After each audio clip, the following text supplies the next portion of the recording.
আসসালামু আলাইকুম প্রিয় দর্শকবৃন্দ। আমি এই মুহূর্তে রয়েছি একটি হিমাগারের ভেতরে। আপনারা দেখতে পাচ্ছেন চারিদিকে আলুর বস্তা আর আলু বাছাই ও বাজারজাত করার ব্যস্ততা।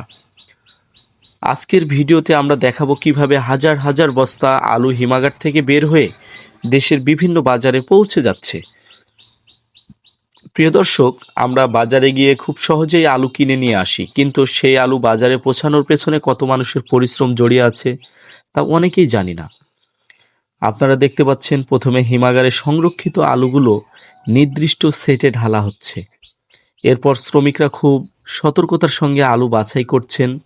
ভালো আলু একদিকে আর যেগুলো কিছুটা ক্ষতিগ্রস্ত বা রিজেক্ট সেগুলো আলাদা করা হচ্ছে।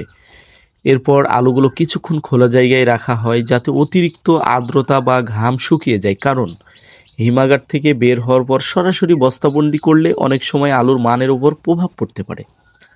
আপনাদেরকে আরও একটি কথা পরিষ্কারভাবে জানিয়ে রাখি যে আপনারা যে আলুগুলো সেটে ঢালাও করা দেখতে পাচ্ছেন, এই আলুগুলোকে মূলত তিনটি ভাগে ভাগ করা হয়, তিনটি কোয়ালিটি করা হয় এক কথায় বলা যায়।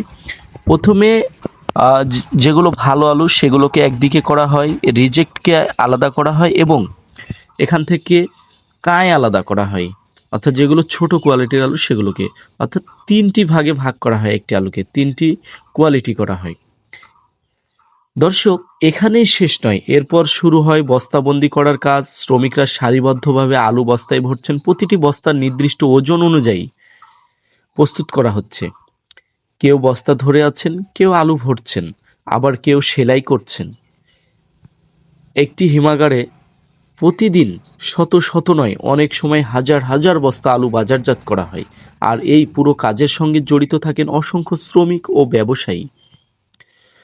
বর্তমানে রাজশাহীর আলু দেশের বিভিন্ন অঞ্চলে ভালো চাহিদা রয়েছে।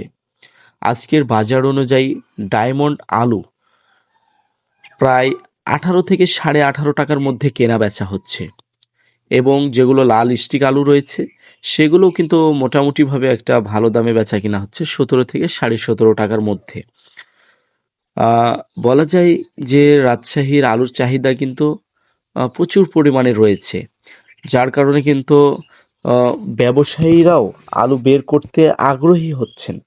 তবে একটি বিষয় মনে রাখতে হবে, বাজার কিছুটা ভালো হলেও কৃষকের প্রকৃত লাভের বিষয়টি কিন্তু এখনও আলোচনার দাবি রাখে, কারণ উৎপাদন খরচ, বীজ, সার, শ্রমিক, সেচ এবং হিমাগার ভাড়া, সেট খরচ, বস্তা খরচ সব কিছু মিলিয়ে খরচ কিন্তু অনেক বেড়েছে আগের তুলনায়।